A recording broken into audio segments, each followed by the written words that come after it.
Bonsoir à tous et bienvenue dans Connaissez-vous, c'est l'automne. C'est justement l'occasion pour nous de vous recommander soit d'ouvrir des lectures réjouissantes, soit d'aller peut-être dans les salles de cinéma. On commencera par la lecture avec le retour du capitaine Nemo.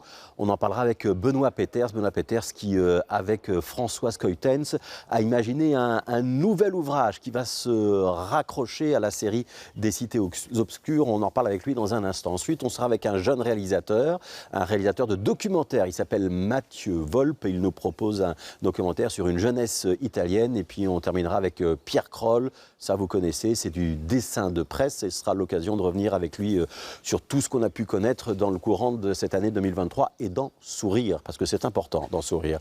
Notre micro ouvert, ce sera avec Sandrine Quinn. Sandrine Quinn est l'une des membres d'un collectif qui s'appelle Les Confidentiels, qui réunit 8 femmes, autrices ou actrices, avec des textes intimes, féminins, engagés.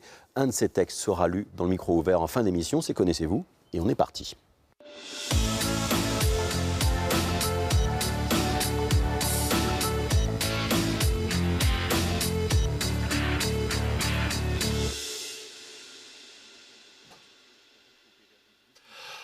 Bonjour Benoît Peeters. Bonjour. Comment allez-vous ? Plutôt bien, plutôt bien. Plutôt bien. Je m'assieds ? Ah, vous avez envie de vous asseoir ? Bah oui. Oui, alors plutôt la place juste en face. Ce sera votre place pour cette émission. Retour à Bruxelles, je sais que vous revenez souvent. Ça reste une ville très importante pour vous ? Oui, j'ai passé plus d'années à Bruxelles qu'à Paris. Donc ce sont les deux villes que je connais le mieux et que je trouve très complémentaires. Ouais. Est-ce que les héros ne meurent jamais ? Certains héros restent dans la mémoire et effectivement, on a envie peut-être de leur donner une vie supplémentaire. Ouais. Je vous pose cette question parce qu'on va parler d'un héros de Jules Verne pendant quelques minutes ensemble, c'est le capitaine Nemo. J'aimerais que vous nous racontiez comment est venue l'idée de vous réapproprier, avec Françoise Cuytens, les aventures du capitaine Nemo. Ça part d'où ? Alors, le capitaine Nemo, donc, qui apparaît dans 2 romans de Jules Verne, 20 000 lieues sous les mers, et puis de manière plus discrète, plus secrète, dans l'île mystérieuse, c'est d'abord une impression forte d'enfance, autant pour François que pour moi. C'est vraiment un personnage qui nous a marqués par son côté sombre, par ses aventures extraordinaires. On a tous les deux un grand amour de Jules Verne, et il se trouve que François travaillait depuis plusieurs années à un projet de sculpture pour la ville d'Amiens, qui est la ville où Jules Verne a vécu. Et autour de cela, il a commencé une série de dessins, des dessins en noir et blanc, très détaillés, très impressionnants. Et quand je les ai vus, sur sa table, j'ai très vite eu envie de m'en emparer et de commencer une histoire. Et donc, à partir des 7-8 dessins qui existaient, j'ai commencé à écrire. Et à partir de ce que j'avais écrit, François a réalisé d'autres dessins. Et le livre s'est composé petit à petit. Voilà, donc ça s'appelle Le Retour du capitaine Nemo. Ça sort maintenant. Est-ce qu'on doit le raccrocher à la série des cités obscures ? Oui, ce livre s'inscrit dans la série Les Cités Obscures parce que Jules Verne, d'une certaine façon, en faisait déjà partie. Il était intervenu dans plusieurs de nos histoires et on a l'impression que nous lui devons beaucoup, mais donc on a un petit peu inversé les choses et c'est Jules Verne qui visite l'univers des Cités Obscures à plusieurs reprises. Alors, d'ailleurs, Jules Verne et le capitaine Nemo sont par certains côtés très proches. Bon, 2 hommes d'un certain âge, avec une barbe imposante. Et c'est vrai que faire revivre le capitaine Nemo, c'est faire revivre une figure particulièrement mémorable, ouais. Voilà, particulièrement forte. Je vous posais cette question des héros qui ne meurent jamais, parce que aussi bien dans 20 000 lieues sous les mers que dans 5 000 lieues sous les mers que dans l'histoire suivante, Jules Verne fait mourir le capitaine Nemo. Il meurt déjà 2 fois. Effectivement, on le croit mort à la fin de 20 000 lieues sous les mers. On assiste d'une certaine façon à sa mort à la fin de l'île mystérieuse. Et pourtant, Jules Verne avait un regret. Il a eu envie lui-même de le faire revenir. Et donc, peut-être à notre façon et en toute liberté, nous permettons d'exaucer ce vœu aujourd'hui. Ouais. On va voir quelques images et on va en parler ensemble, Benoît Peeters. Vous allez les commenter si vous voulez bien. Je vous ai posé la question de savoir si on devait raccrocher ça à la série des cités obscures. Parce qu'on n'est pas dans de la bande dessinée. Est-ce que vous pouvez nous décrire l'objet le retour du capitaine Nemo, c'est quoi? C'est la création qu'on raccroche à de la bande dessinée, qui n'en est pas tout à fait. Quelle est votre définition? Dans la série Les Cités Obscures, on a toujours usé de formes assez différentes. Il y a des albums en couleur, des albums en noir et blanc, des vrais BD avec des cases et des phylactères, et d'autres albums qui sont plus proches du récit illustré. On est plus proche de ça aujourd'hui avec cet album. Je dirais que c'est quand même un livre qui part du plaisir de l'image, en hommage à ces extraordinaires reliures des romans de Jules Verne qui étaient illustrés de gravures, des gravures sur lesquelles on a rêvé, des gravures qui prolongeaient les romans. Donc c'est un petit peu à partir de cet amour des livres édités vers la fin du 19e siècle, de ces livres avec leur couverture tout à fait extraordinaire, qu'on a eu envie de travailler. Alors voilà, le texte prend sa place, le personnage de Nemo apparaît petit à petit parce qu'il revient de loin. Il a eu un long sommeil, il doit retrouver la mémoire, retrouver la trace de ses aventures avant de vivre cette nouvelle histoire. Oui, donc ça c'est votre parti pris narratif, c'est Nemo qui parle, c'est Nemo qui raconte. On peut dire qu'il a quoi? Il a une sorte d'absence, c'est comme s'il avait eu un traumatisme, il vient de faire un malaise, il est en train de se réveiller, et petit à petit il se réapproprie ce qui lui est arrivé? Oui, tout à fait. Et petit à petit il se rend compte de l'environnement dans lequel il est, parce que c'était un homme de pouvoir, c'est un homme puissant, le capitaine Nemo. Or ici, il ne maîtrise rien. Il est pris dans un engin étrange qui n'est plus son Nautilus, son sous-marin, mais qui est un hybride entre un poulpe géant et une machine. Donc on a appelé cet être le nautipoulpe, et le capitaine Nemo se rend compte qu'en fait il est transporté par plus fort que lui. Vous savez qu'aujourd'hui, on a beaucoup de connaissances sur les pieuvres, les poulpes, les calamars, et qu'on sait que ce sont des animaux extrêmement intelligents. Et donc là, on a imaginé une sorte de mixte, de créature mi-machine, mi-animal.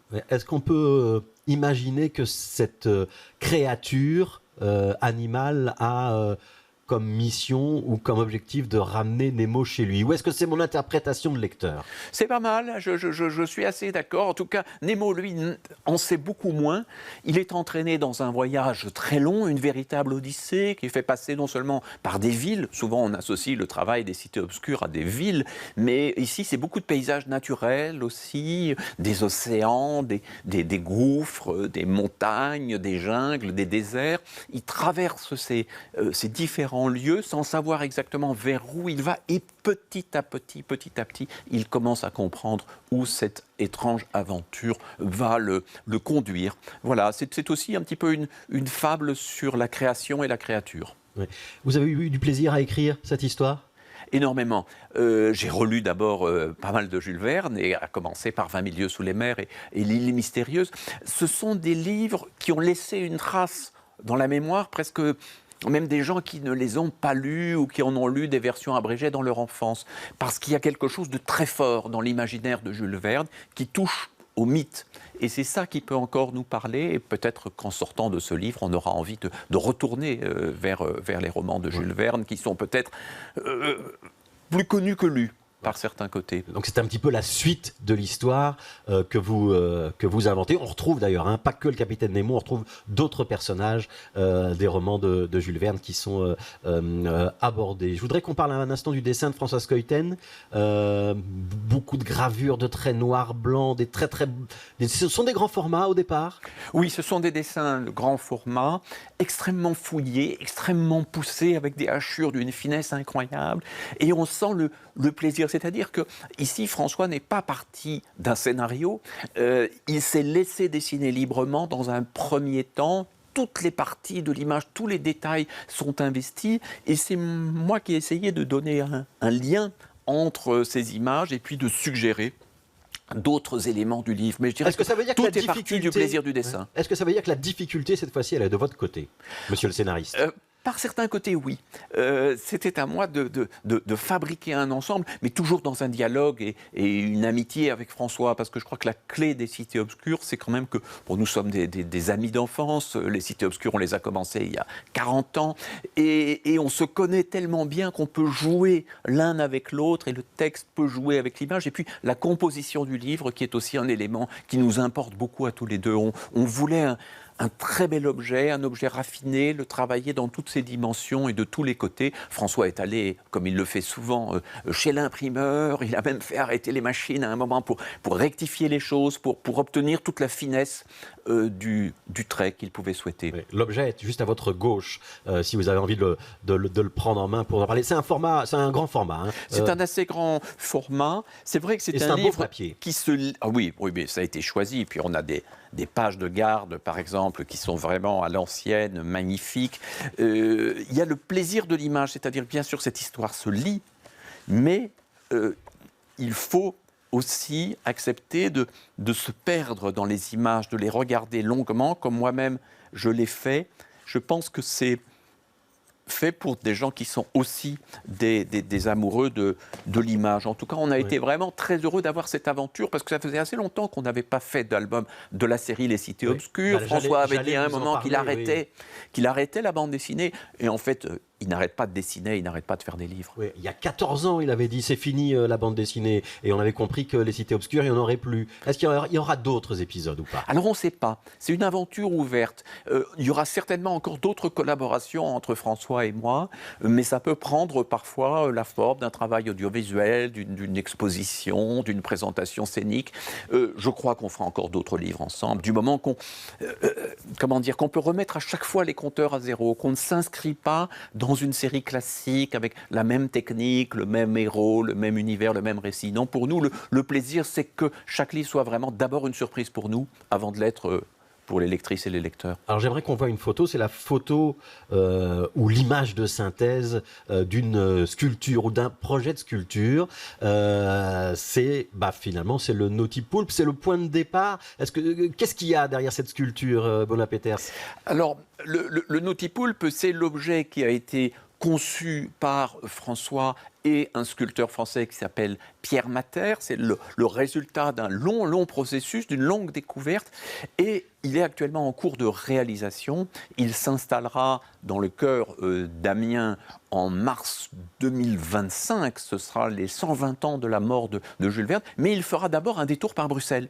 Il va s'installer place Poulart devant le palais de justice, qu'on espère à ce moment-là débarrasser d'une partie de ses échafaudages. On peut toujours rêver. Le ministre l'a promis. Voilà, et donc le Nautipoulpe, qui est quand même un objet impressionnant, 10 mètres de long, 6-7 mètres de haut, avec les plus hautes tentacules, fera un séjour à Bruxelles à la fin de l'automne prochain, sans doute en décembre 2024. Voilà. Et en 2025, il prendra ses quartiers à Amiens. C'est une commande de la ville d'Amiens. Hein. Et donc, c'est le point de départ. C'est le point de départ de votre histoire. C'est le point de départ. Vous voyez, on peut avoir un point de départ inattendu, mais comme la sculpture va arriver après, on aura peut-être l'impression que c'est le livre qui est le vrai point de départ. C'est le livre qui nous donne tous les soubassements de cette histoire et qui lui donne son sens, qui la prend dans un récit pour que ce ne soit pas juste un objet urbain plaqué. Ouais. C'est ça qui vous fait plaisir aussi, ou qui vous motive, cette idée que la littérature, la création, le dessin peuvent avoir une influence sur le réel et inversement. Parce qu'on a souvent dit que Les Cités Obscures, c'était un univers de fantaisie. Oui, c'est un univers poreux, c'est un univers de passage. Je crois que si c'était un univers purement imaginaire, il aurait quelque chose de gratuit. On essaye donc de l'accrocher au réel de plusieurs façons. Et pour nous, d'une certaine façon, il est réel, il est vrai, il existe. Ouais. Je voudrais qu'on parle des dernières pages de ce retour du capitaine Nemo, parce qu'il y a la première forme qui est ce récit où on a la voix du capitaine Nemo, on a les dessins, etc. Et puis à la fin, c'est comme si vous aviez voulu nous ajouter un petit élément contextuel, un petit cours. Qu'est-ce que c'était que Jules Verne, le capitaine Nemo? Pourquoi est-ce que vous avez fait ça, Benoît Peeters? Est-ce que la fiction ne se suffisait pas elle-même? Je crois qu'on avait envie de rendre hommage à Jules Verne, que ce soit notre livre Jules Verne en même temps que notre livre Nemo. Il ne s'agissait pas d'adapter un roman, il ne s'agissait pas de proposer une biographie de Jules Verne, mais de restituer cet homme extraordinaire et notamment sa rencontre avec un éditeur. En fait, jusqu'à 35 ans, Jules Verne essaye de vivre de sa plume, il écrit du théâtre, mais ça ne marche pas. Et tout d'un coup, il rencontre Hetzel, qui est un grand éditeur, et ensemble, ils vont inventer une forme, ils vont inventer ces livres que nous connaissons. Et leur dialogue est parfois difficile. Jules Verne va refuser Hetzel va refuser le deuxième roman de Jules Verne, qu'on a retrouvé bien après sa mort, Paris au XXe siècle. Hetzel va lutter au début contre la personnalité du capitaine Nemo, qui trouve trop sombre, un personnage trop noir, trop violent. Et là, Jules Verne tiendra bon. Voilà, donc il y a toute cette histoire qui nous a fascinés et ces livres aussi, la forme de ces livres qui nous a beaucoup inspirés. Ouais, ces couvertures rouges enluminées avec des dessins effectivement très très précis qui rappellent quand même un petit peu le trait de Schouten. Est-ce que vous avez le sentiment que vous réhabilitez une autre lecture de 20 milieux sous les mers, qui est finalement une lecture qui est moins sur ce qu'on connaît ou ce qu'on a retenu à la postérité de Jules Verne, son côté visionnaire, les machines, l'exploration, alors que vous êtes plutôt concentré, je crois, sur l'aspect psychologique du roman? Oui, vous avez raison. C'est peut-être d'abord le personnage qui m'a intéressé, qui nous a intéressés. Vous savez, parfois on a une image un peu fausse de Jules Verne. On croit que c'est soit un prophète, soit quelqu'un qui vulgarisait les connaissances de son temps. Ce qui est le plus puissant dans ces romans, c'est la capacité non seulement à faire vivre des personnages, mais aussi à travailler avec le mythe. C'est un écrivain qui manipule remarquablement les 4 éléments, les profondeurs de la terre, les profondeurs de l'océan, l'exploration des airs, le feu, les volcans. Toutes ces images-là plongent dans des racines très profondes et au fond, ce qui nous parle, c'est cette alliance entre un savoir scientifique ou technique et ce sens mythologique, ces personnages inoubliables, ces thèmes. Regardez le tour du monde en 80 jours, par exemple, même si aujourd'hui on peut faire le tour du monde plus rapidement, le voyage de Phileas Fogg, ça reste une image extrêmement, extrêmement puissante. Ouais. Moi, j'ai du mal à croire que vous n'allez pas continuer les aventures du capitaine Nemo.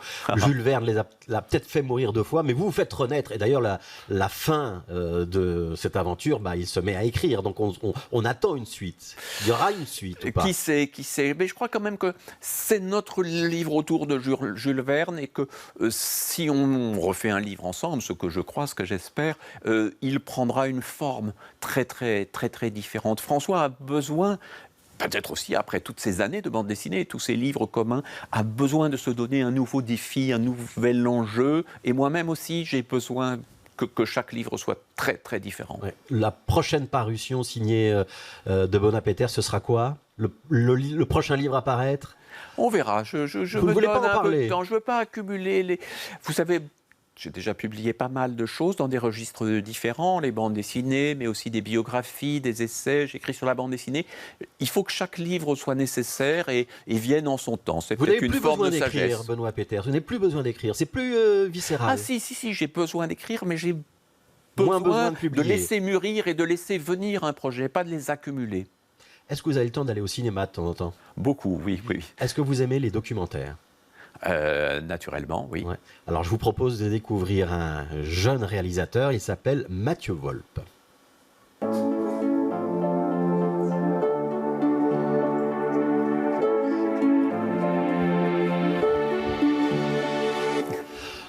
Mathieu Volpe, est-ce que vous pouvez vous présenter auprès de Benoît Peeters? Oui, alors je m'appelle Mathieu Volpe, je suis un jeune réalisateur italo-belge. J'ai grandi jusqu'à mes 19 ans dans le sud de l'Italie et puis en fait je voulais absolument faire des études de cinéma et c'était pas très aisé dans le sud de l'Italie, donc j'ai profité du fait que ma mère était belge pour migrer, pour revenir aux origines.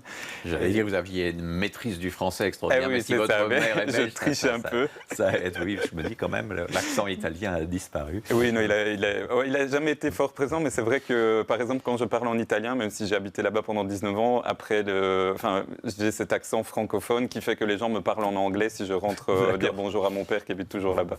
Ouais. Mathieu Wolf, vous avez lu Jules Verne, 20 milieux sous les mers, ça vous parle? Alors oui, ça me parle. Et en fait, je pense que j'ai découvert cet univers-là parce qu'il y avait je crois, un très mauvais film qui était sorti d'une espèce de truc de super-héros avec Sean Connery quand j'étais petit, mais ça m'avait permis de m'intéresser à cet univers que je trouvais fascinant. Et puis c'est vrai que quand on a 7-8 ans, on s'imagine au fond de la mer, dans l'espace. Donc ça permet vraiment de créer tout un imaginaire qui je trouve est très important, surtout quand on est petit, qu'on a envie de rêver. En fait, je pense que c'est quelque chose qu'on devrait plus redécouvrir, ce type d'imaginaire. Aujourd'hui, on a pas mal de documentaires aussi sur le monde des profondeurs océanes. À l'époque de Jules Verne, les gens n'avaient que la lecture. Personne n'avait pu prendre d'images sous la mer. Aujourd'hui, évidemment. Oui, mais c'était peut-être d'un autre côté, c'était peut-être quelque chose qui laissait plus place à créer des mondes imaginaires, tandis qu'en fait maintenant peut-être on a un peu trop de concret et que c'est plus difficile de rêver. Enfin, je ne sais pas ce que vous en pensez, mais sûrement c'est vrai que quand on crée des histoires, quand on dessine, on peut créer des mondes. Parfois c'est aussi, je trouve que c'est bien d'avoir un imaginaire dans lequel pouvoir se réfugier. Et pour le moment, je trouve qu'on en manque un peu. Alors, je vais rester sur cette histoire d'imaginaire et de rapport à la réalité, Mathieu. D'abord, on va parler quand même un petit peu de votre documentaire.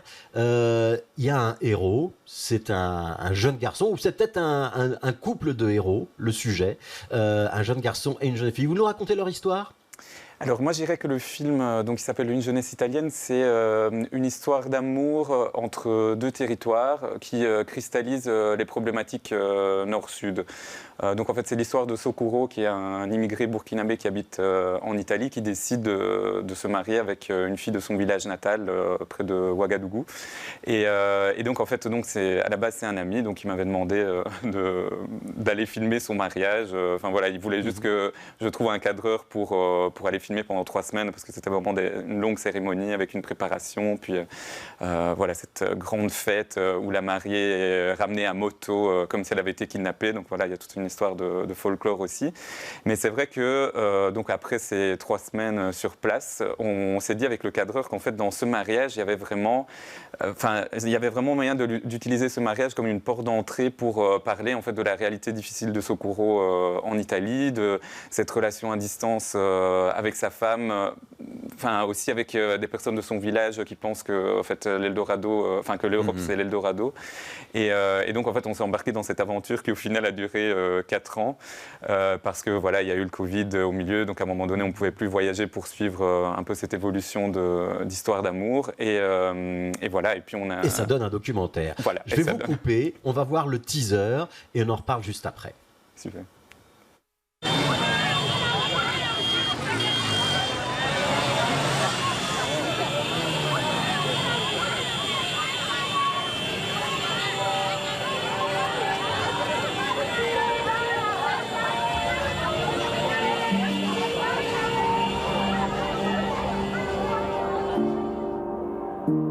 Donc, mon léco moyen de mener là-bas.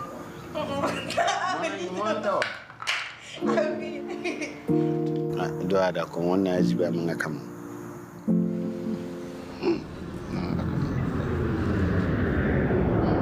Sei disponibile a qualunque tipo di lavoro? Sì, sono disponibile. Abbiamo una con una cosa buona, già per fare io non la. Io dopo buona va. Mana wana.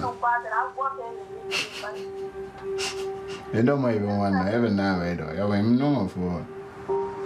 Tebur na sono ko, dora deni, dora pia.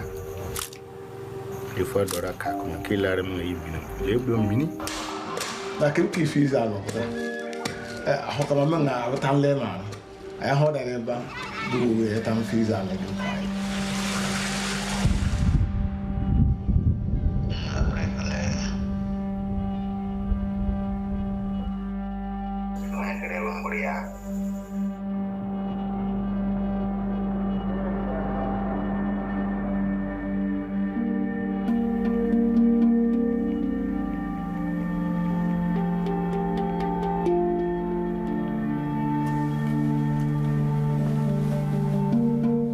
Voilà, on va commencer par donner la parole à Benoît Peters. Première réaction sur ce que vous venez de voir, ce que vous auriez envie de dire ou envie de demander à Mathieu Volpe.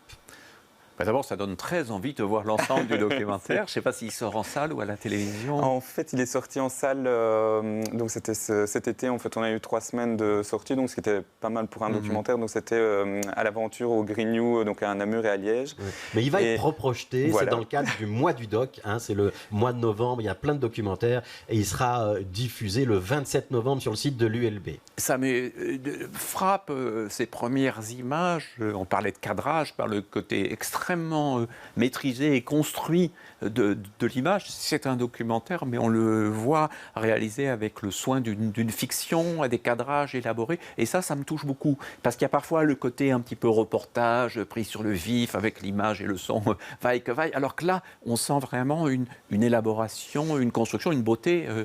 En tout cas, c'est formidable. C'est vrai qu'on a vraiment travaillé à la frontière entre le documentaire et la fiction. Donc, il y avait une scénarisation qui était faite avec les personnages principaux, qui étaient à la base des amis. Mais, voilà.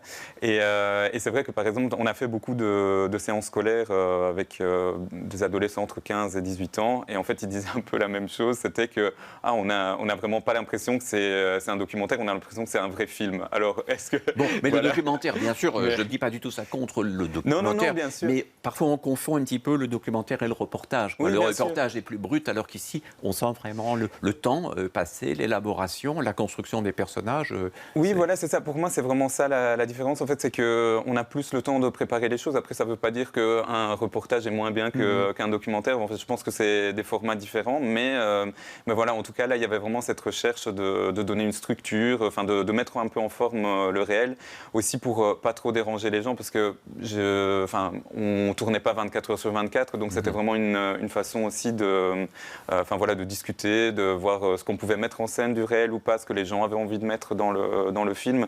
Et donc on se retrouvait parfois sur des séances de tournage qui duraient 3 semaines, et en fait par jour on tournait peut-être 10 minutes, mais c'était 10 minutes qu'on savait importantes pour le film et qui allaient être dans le montage. Alors le titre est un peu déconcertant, une jeunesse italienne, alors qu'on a un film qui semble avoir une couleur très africaine. Oui, parce que aussi c'était, je pense que le titre a une petite connotation politique aussi. C'est vrai que quand on pense italien, on pense souvent à la douceur de vivre, des personnes blanches, qui se baladent dans des super beaux endroits.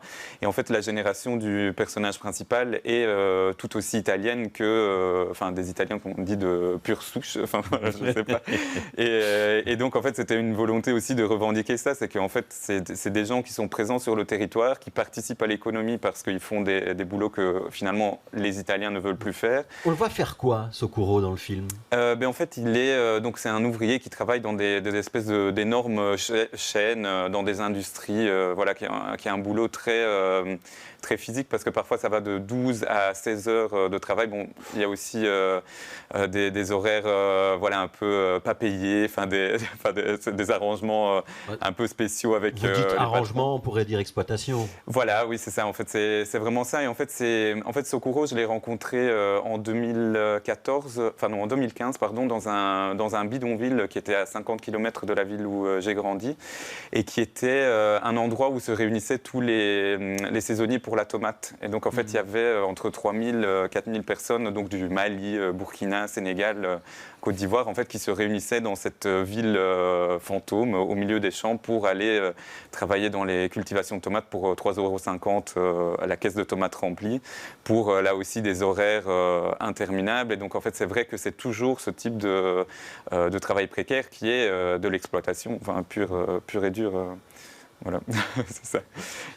Maintenant, le sujet du film, il faut expliquer ça, Mathieu Volpe à Benoît Peters. Le sujet du film, c'est moins l'immigration, l'exploitation, que cette relation à distance. Est-ce que vous pouvez nous parler de ce couple et de ce que vous avez réussi à filmer? Parce que un des intérêts du film est quand même là, dans cette relation très compliquée entre deux jeunes amoureux de l'un de l'autre, mais qui voient leur amour un peu contrarié. Voilà, mais écoutez, en fait, c'est vraiment Disons que bon, pour faire un documentaire, on passe par un chemin interminable de croix pour avoir des financements et tout. Et c'est vrai qu'au début, on parlait beaucoup du film comme un film sur l'immigration, enfin, donc avec ce personnage principal qui est un jeune immigré. Et en fait, on avait un peu du mal à avoir des financements, et puis on a compris qu'on allait tourner le film en le présentant comme une histoire d'amour à distance. Et donc c'est vrai que c'était assez magique parce que on avait juste changé un paragraphe dans le dossier, et puis la commission d'après, en fait, on a eu l'argent le gros du financement. Et en fait, c'est vrai qu'on arrive plus facilement à s'identifier à quelque chose comme une histoire d'amour à distance plutôt qu'à une histoire d'immigration, même si forcément on est un peu tous immigrés ou le fils d'un immigré, donc voilà. Et donc effectivement, on a utilisé ça comme fil rouge dans le film, donc de se dire en fait les étapes de cette histoire d'amour, parce qu'il y a aussi toute une histoire de regroupement familial avec la problématique des visas, fera qu'il y aura un squelette sur lequel on va nous greffer des scènes plus du quotidien. Et pour moi, c'était aussi une façon d'affirmer quelque chose de politique, en fait, c'est-à-dire que donc Sokuro, qui n'arrive pas à avoir un boulot stable, donc un CDI, qui est un peu le Graal pour cette génération de fils d'immigrés, en fait, n'arrivera jamais à faire venir sa femme en Europe parce qu'il n'aura pas de visa, parce qu'il ne pourra pas prouver qu'il a suffisamment de moyens pour entretenir sa femme une fois qu'elle sera sur le territoire européen. Et en fait, c'est très vicieux parce que cette problématique du visa, finalement, impacte un couple et les empêche d'envisager un futur ensemble. Et donc, en fait, cette histoire d'amour qui partait avec beaucoup de légèreté, d'espoir, finalement, voilà, en fait, je ne vais pas dévoiler la fin du film, mais en tout cas, elle a beaucoup de mal à se concrétiser parce qu'il y a une espèce de violence systémique par rapport à des personnes comme Sokuro qui n'arrivent pas à concrétiser leurs rêves. Oui, je vous propose qu'on voit un tout petit extrait qui justement évoque cette situation-là, et on redonne la parole à Benoît Peter juste après.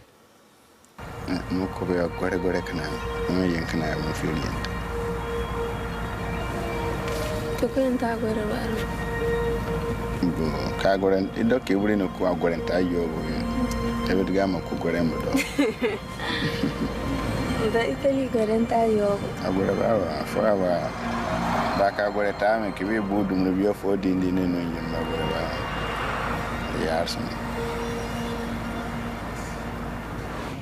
Mo ditana yara ro kaka mo jiba pete. Na mo burkon mariage ro chiro bakwa. Kuma passport ita kuma na ya ko yin libro no. Katane no yo bobru biban. Un libro vive de bebé. Ah. No man bere. Como circa es la hevens. Dimbi bube con pero. Lena robembo. Katau una bambe. Eso libro que ventan. Ina ba. Ah. Bada que ve tambo e fure. Ida e tambo som ne o ngina kinga. Banka. Minus. Ina problema adoben no. Livro manga fono kina sinzaga manga puso. Ngambele. Yemani. Kimemwe kumbanga mahayoso.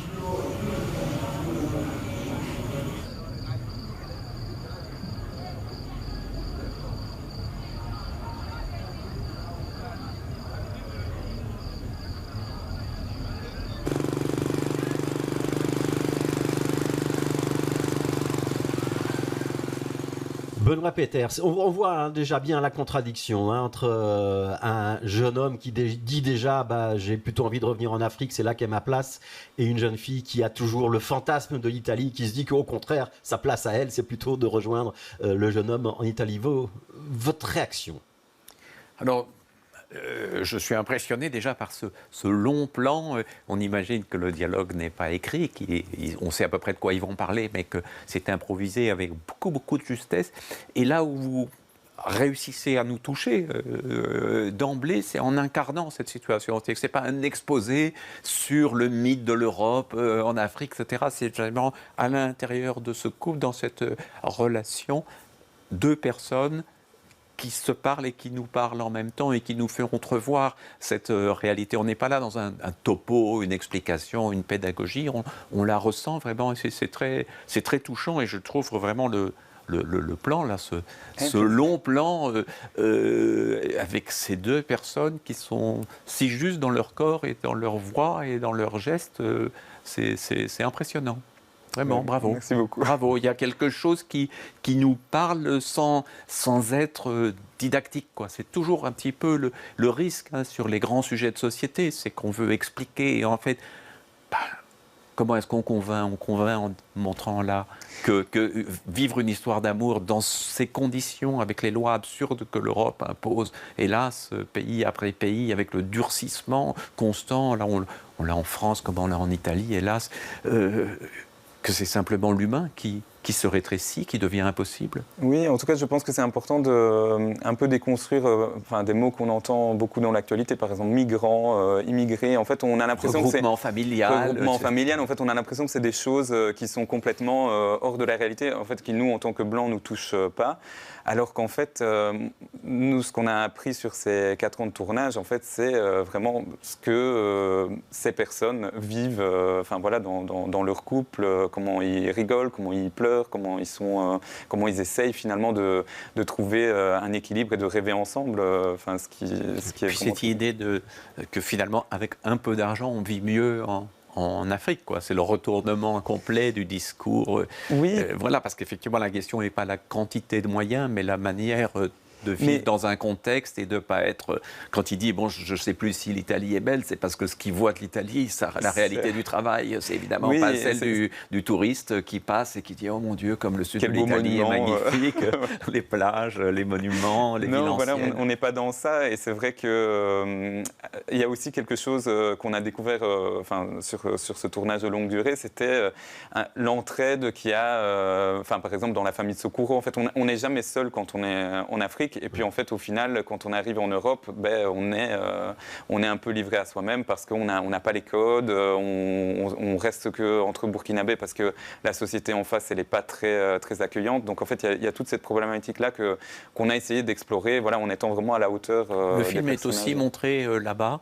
Oui. Il a été projeté parce que c'est important aussi que justement de se dire la situation de celui qui a immigré, elle n'est pas si facile. On croit qu'il va pouvoir envoyer de l'argent régulièrement à sa famille, aider, alors qu'en fait lui-même il se débat dans un truc hyper dur, quoi. Oui, et ce qui était, donc nous on l'a montré aussi parce que là je prépare un film qui sera plutôt focalisé sur la femme de Sokuro. Donc voilà, ce serait une espèce de suite. Et donc en fait l'année passée j'étais retourné au village un peu pour montrer le film. En fait les réactions les plus étonnantes c'était les réactions des enfants parce qu'ils demandaient de revoir en boucle les images du travail en fait. Donc c'était y a un enfant qui a demandé de revoir ça pendant 10 fois et en fait il disait moi je ne m'attendais pas à ce que c'était à ce que ce soit ce type de travail. Il donc aussi dur. Oui, aussi dur, aussi répétitif. En fait, je ne sais pas très bien ce qu'il imaginait, mais il s'imaginait des grandes voitures, des trucs, voilà. Mais des séries télé. Des séries télé. Voilà, tout cet imaginaire-là, finalement, d'images occidentales qui arrivent en Afrique et qui fait rêver des villages entiers. Ça s'appelle Une jeunesse italienne. Voilà. Il y aura donc une projection le 27 novembre. Ça sera à la salle André Delvaux. C'est sur le site de l'ULB. On va signaler, Mathieu Wolf, que c'est dans le cadre du mois du doc. Donc pendant tout le mois de novembre, il y a toute une série de documentaires qui sont à l'honneur en Fédération Wallonie-Bruxelles, dans les salles de cinéma, dans les bibliothèques. Voilà, il y a toute une série d'occasions de voir des documentaires. Et le moisdudoc.be, en un seul mot, le moisdudoc.be est l'endroit où on peut avoir tous les renseignements. Et alors, excusez-moi, j'ai aussi une bonne nouvelle, c'est qu'en fait, il y a 2 projections supplémentaires. C'est des scolaires, donc une le 23 et une le 27 à 9h. Mais donc, c'est au cinéma Aventure à Bruxelles. Et donc, c'est des scolaires qui sont accessibles à tout public. Donc, voilà, donc le moisdudoc.be pour essayer de trouver tous les renseignements. Il y a une deuxième BD dont on va parler, Benoît Peters, qui est à votre gauche. Vous pouvez la prendre ? Est-ce que vous pouvez me dire de qui il s'agit, de quoi il s'agit, et si vous pouvez déjà me dire ce qui va être le contenu ? Alors, c'est l'album de Pierre Kroll qui s'intitule Le vrai du fou, que je découvre donc, comme toujours avec Pierre Kroll, succession, une anthologie de dessins, souvent liés à l'actualité, mais des pages recomposées. On est proche de la BD sans être tout à fait dans la BD. Ouais, on n'est pas nous tout à non fait plus, dans la avec BD Clayton, non on n'est plus, pas hein. tout à fait dans la BD. Et c'est vrai que la définition de la bande dessinée, elle s'est de plus en plus ouverte. Et c'est une très bonne chose. Je me souviens qu'autrefois, il y avait une idée comme ça, assez rigide, quoi. Les albums, Spirou, Tintin, Astérix, tac, tac. Et puis on a vu arriver vraiment plein de formes libres et neuves. Et il ne s'agit pas aujourd'hui de se demander face à tel ou tel livre, est-ce que c'est une vraie BD? Est-ce que c'est vraiment une BD? Mais plutôt de se demander, est-ce que c'est un livre qu'on a envie de lire et de regarder? Voilà, et c'est le spécialiste de Tintin qui parle. On accueille Pierre Kroll. Il n'y a plus beaucoup de choix. Mathieu Volpe, connaissez-vous Pierre Kroll ou faut-il qu'il se présente? Non, en tout cas, moi, je le connais très bien du journal Le Soir. Mais voilà, si vous voulez vous présenter, allez-y. Donc le dessinateur soir, du journal Le Soir. Ouais, Ciné-Télé-Revue aussi. Ciné-Télé-Revue aussi, oui. Ouais. Et autrefois, souvent à la télévision. Oui. C'est le bouquin annuel de Pierre Kroll, il y en a un tous les ans? Voilà, oui, exactement. C'est le... Certains disent le Beaujolais nouveau. C'est vrai qu'il sort à peu près au même moment.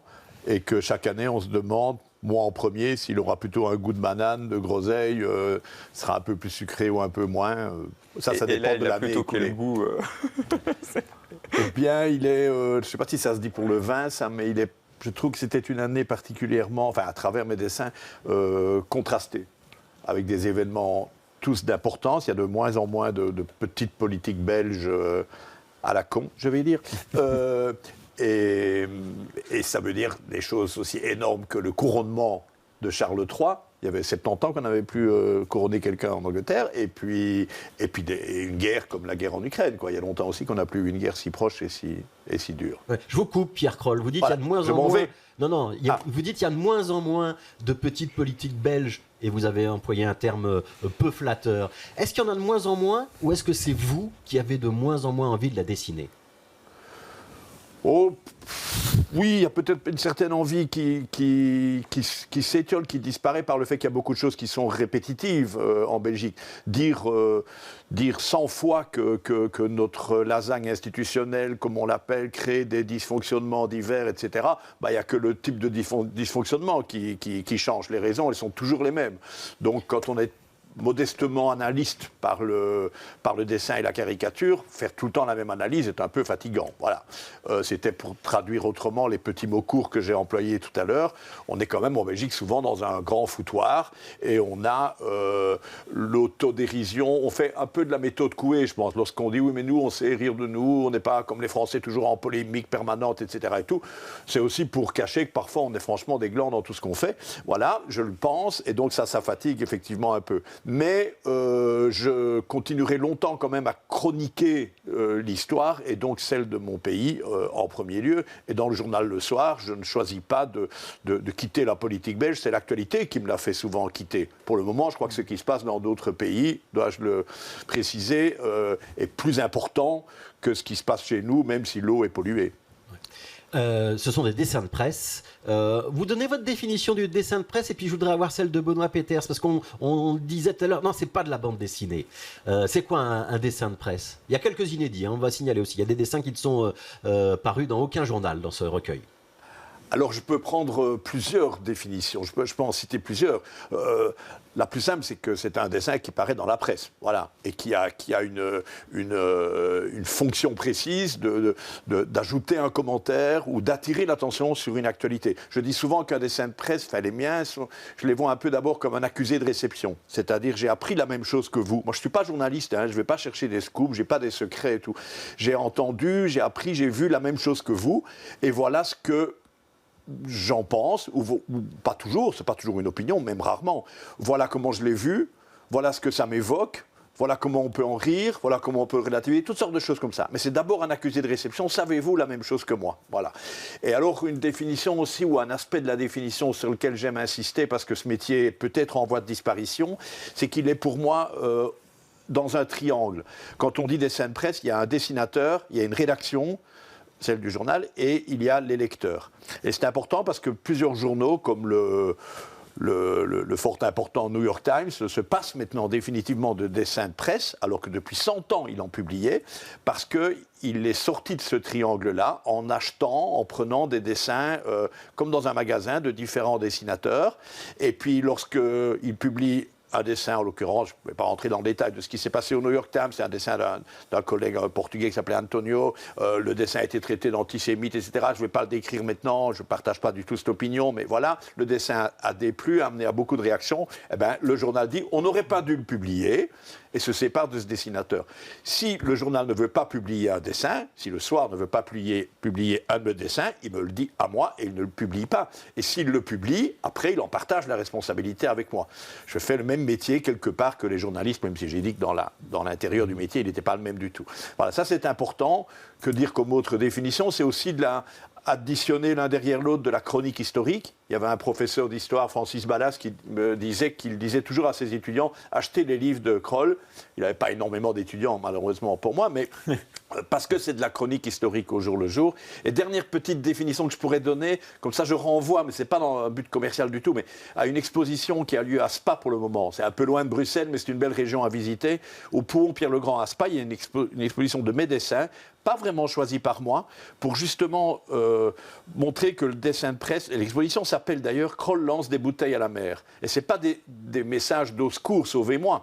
C'est pourquoi des bouteilles à la mer? Parce qu'au fait, quand je dessine, je pense que le lecteur du Soir va lire mon dessin demain et qu'il connaît la même actualité. Mais en pratique, on me dit souvent qu'on a découvert mon dessin 10 jours plus tard, 1 an plus tard, 10 ans plus tard, ou que des gens l'ont retenu, le redécouvrent, le voient autrement. Donc c'est des bouteilles que je laisse à la mer, je ne sais pas quand les gens vont lire ce qu'il y a dedans, ce qu'ils vont en penser, et s'ils les ont compris. Oui. Alors on va voir quelques-uns des dessins, on va voir quelques planches de cette édition donc 2022. On précise, vous travaillez de l'automne à l'automne, hein, donc l'année de Pierre Kroll paraît chaque année en automne, et donc ça commence à l'automne précédent. On va voir Poutine, on va voir évidemment tout ce qui s'est passé en Ukraine et sur la scène internationale. Vous avez dit tout à l'heure, vous avez fait référence à Francis Ballas. Est-ce que ça vous arrive, vous, d'aller chercher des vieux ouvrages que vous avez faits il y a 3, 4, 5 ans, et puis de vous dire, ah bah tiens, cette année-là, il s'était passé ça. Ça a ça comme fonction aussi? Oui, je ne peux pas prétendre le faire souvent, mais ça m'est déjà arrivé de dire ce conflit, par exemple, voilà, belge, hein, dans l'enseignement, par exemple, il y a déjà eu des grandes manifestations, des enseignants dans la rue, et c'était pourquoi, je ne me souviens plus trop. Je vais retrouver l'album, et je me souviens que Laurette Onkeling, c'était ministre de l'enseignement à telle époque, et qu'elle a fait ceci ou cela. Ça m'arrive. Ouais. Alors, on va donner la parole à Benoît Peeters. Mathieu Volpe, commentez les dessins, commentez ce qu'a dit Pierre Kroll, son rapport à l'actualité, son rapport à ses employeurs, aussi aux journaux qu'il emploie. Qu'est-ce que ça vous inspire? Je pense qu'aujourd'hui, il y a des questions graves qui se posent autour de la place du dessin et de la place des caricatures dans la presse, dans le monde entier. Vous avez fait allusion à la presse américaine, mais je pense qu'un peu partout, on a cette hypersensibilité qui s'est développée. Comment faire rire sans blesser et sans s'auto-censurer? Comment arriver à partager des réactions? Et c'est vrai que parfois, un dessin, d'une revue à l'autre, peut nous parler ou nous heurter, ou nous faire rire, ou ne pas nous faire rire. Mais je crois que c'est quand même extrêmement important que la presse continue d'accueillir un certain risque de déplaire. Oui. Ne pas être consensuel, voilà. Un dessin de presse, bon, quand on lit un journal, on va voir le fait, et puis l'éditorial, le point de vue, la tribune, etc. Le dessin de presse, il est un petit peu entre tout ça, il est quand même un point de vue, oui, et la recherche de consensualité pure serait, je pense, vaine et agaçante. Ce qui est bien avec vous, c'est que vous posez les questions et vous donnez les réponses dedans. Je ne peux pas ajouter grand-chose. C'est une expérience que vous devez avoir au quotidien, j'imagine, de se dire, est-ce que j'ai été trop loin? Est-ce que ça peut heurter? On peut peut-être raconter ça, Pierre Kroll. Est-ce que c'est une commande du journal le soir, ou est-ce que c'est Pierre Kroll qui est tout seul devant sa feuille blanche? Est-ce qu'il y a une interaction entre vous et la rédaction, ou vous avez carte blanche? J'appelle tous les jours la rédaction en fin de journée pour savoir ce qu'il y aura dans le journal demain. Et parfois, j'ai déjà l'idée, ou je sais déjà le sujet sur lequel je vais dessiner parce qu'il ne fait pas de doute, tout le monde en parle ce jour-là, soit le journal C'est jamais une commande précise. Il ne me dit pas tu dois dessiner sur tel sujet ou tel autre. Non, ce n'est pas comme ça. Mais toute petite remarque, un dessin ne doit pas toujours faire rire. Certains de mes dessins ne sont vraiment pas drôles et c'est donc un commentaire, je dis, sur l'actualité. Sinon, c'était une boutade de répondre dans la question. C'était soulever une vraie question. Le dessin de presse souffre maintenant d'être quelque part trop regardé. Donc la réponse à la question qu'il y avait dans la grande question, comment je fais, c'est essayer autant que possible que comme avant, hein, on ne sait jamais très bien de quel avant on parle, ici je peux être précis, mais je dessine pour mes lecteurs quelque part. Je ne sais pas très bien qui ils sont, je viens de le dire avec la métaphore de la bouteille, mais je ne dois pas penser que je dessine pour tout le monde. Et si quelqu'un n'aime pas mes dessins, c'est son droit. Si quelqu'un est choqué, même fortement, par un de mes dessins, c'est tout à fait son droit. Est-ce que je dois, la fois suivante, faire tout pour éviter que cette personne-là, en exagérant, avec un humour peut-être déplacé, je dis parfois on peut se moquer des sourds, mais faites-le tout bas. On peut se moquer des aveugles, faites-le par écrit. Je veux dire, si j'ai certains de mes dessins qui déplaisent à certaines personnes, eh bien c'est leur droit, et tant pis pour eux, tant pis pour moi. Et vous savez, les articles dans les journaux, parfois, déplaisent aussi, où l'actualité qu'ils racontent déplaît fortement. Mais on a moins Pourquoi est-ce que dans le dessin, on a moins de scandales avec un article de presse qu'avec un dessin. On a quand même parce des affaires fait moins d'efforts pour le lire jusqu'à la fin, même peut-être. Voilà, et puis je pense qu'il y a aussi des gens, et je ne leur en jette pas la pierre, qui ne savent pas lire un dessin, qui ne comprennent pas. On dit on ne comprend plus le deuxième degré, hein, on dit ça souvent. Mais même dans un dessin, ne comprennent pas diverses choses qui font que la lecture d'un dessin est évidente pour certains. On sait dans quel registre on est tout de suite et on sait ce que ça veut dire. Et pour cela, je rajoute d'ailleurs des petits détails que d'autres ne voient jamais. Et puis d'autres personnes, dès l'emblée d'un dessin, prennent ce qu'il ne faut pas prendre dedans. Mais en fait, moi, ce que j'aime bien, par exemple, c'est que donc, parfois, je lis l'actu, donc je fais une pensée, mais qui n'est pas encore très bien structurée, et j'ai l'impression que vos dessins me permettent de mieux formuler ma pensée. Enfin, donc c'est comme s'ils déchiraient un peu un voile sur l'actu. Et donc, en fait, je me rends compte, en fait, ce que l'actu cache, via vos dessins. Donc, je trouve que c'est intéressant parce que finalement, c'est quelque chose de très immédiat. Enfin, la réception est très immédiate. Et puis, d'un coup, ça ouvre comme ça une perspective sur une nouvelle. C'est plutôt un beau compliment, ça, Pierre Kroll. Oui, c'est un très beau compliment. Ça développe ce que j'ai dit un peu trop brièvement. Enfin, c'était déjà très long, très long, sur l'accusé de réception. En fait, c'est bien ça. Voilà. C'est-à-dire, moi, j'ai entendu ça. Est-ce qu'on a entendu la même chose? Est-ce que je vous aide à mieux comprendre en faisant ça, en toute modestie? Donc, merci pour le compliment, oui. Et on est tous les trois des gens d'image. Et ça arrive aussi par rapport à la bande dessinée, ça peut arriver par rapport à un film, à un tableau, des gens qui ne sont pas à l'aise avec le code visuel. Et j'ai remarqué, par exemple, dans les gens qui méprisent la bande dessinée, il y en a moins autrefois, mais quand on a démarré, il y avait quand même pas mal de gens qui disaient « Mais enfin, vous qui êtes cultivé, littéraire, comment est-ce que vous pouvez perdre votre temps dans la bande dessinée ?» Il la regardait comme ça, de loin, il n'entrait pas dedans. Parfois, par exemple, des gens qui n'aiment pas la bande dessinée, je pense que ça peut être exactement pareil pour un dessin de presse. Est-ce qu'il faut lire d'abord le texte ou regarder le dessin? La personne qui entre dans une caricature ou dans une BD ne se pose pas cette question. Un enfant arrive très bien à sentir que c'est une synthèse. On ne va pas dire pour un film, est-ce qu'il faut d'abord que j'écoute la bande-son ou que je regarde l'image? Or, cette question, parfois, se pose. Et on s'aperçoit qu'il y a une éducation à l'image, au dessin, au code graphique qui existe ou qui n'existe pas. Et effectivement, un petit détail dans un dessin, s'il n'a pas été vu, peut fausser toute la signification, orienter dans une fausse lecture. Donc, on parle parfois des analphabètes. Mais moi, j'avais écrit dans un texte sur la BD, il y a aussi des aniconettes, des analphabètes de l'image. Je vais devoir vous arrêter. C'est le mot qui me manquait. Voilà. C'est tout à fait ça. On va recommander la lecture du vrai du fou. On doit s'arrêter là. Il n'y a pas besoin de dictionnaire pour comprendre Pierre Kroll. Il y a des trouvailles extraordinaires. Ce personnage de Vivaldi qui, à lui seul, est l'incarnation de ce gouvernement belge que le monde entier nous envie. Donc, le vrai du fou de Pierre Kroll, c'est aux éditions des Arènes. Merci Benoît Peters. Merci Mathieu Volpe et merci Pierre Kroll d'être venu dans cette émission. On va se quitter avec un micro ouvert. C'est une actrice, elle s'appelle Sandrine Quinn. Elle fait partie d'un collectif qui s'appelle Les Confidentiels, qui réunit des jeunes autrices et actrices qui partagent leurs textes. Ce sont des textes originaux qui parlent de leur intimité, de leur récit de femmes. Et on va écouter un extrait d'un texte qui s'appelle Toc Toc.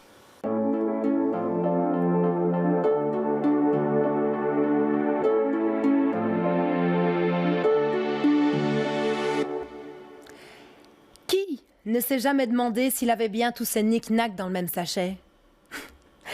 Ben oui, on fait tous des trucs bizarres, dont des trucs chelous qu'on fait quand on est seul chez soi, avec personne autour pour nous juger.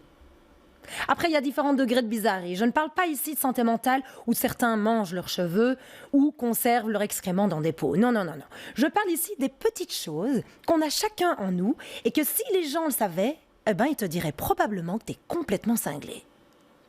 Moi, par exemple, il y a une époque où je devais passer 3 fois avec mes doigts sur chaque partie de mes vêtements pour être persuadée que tout était placé impeccablement. Aujourd'hui, je me maquille toujours de la même manière et toujours dans le même ordre. Comme ça, s'il arrive quelque chose de grave, comme une alerte à la bombe, eh ben, si je dois quitter la maison immédiatement, au moins je sortirai de chez moi en ayant une tête symétriquement maquillée. Je me parle à moi-même aussi, mais si j'étais une autre moi. Puis alors, ce qui est assez cool, c'est que quand elle me donne son avis, ben, je suis toujours d'accord. Je place toujours mon linge sur l'étendoir de la même manière.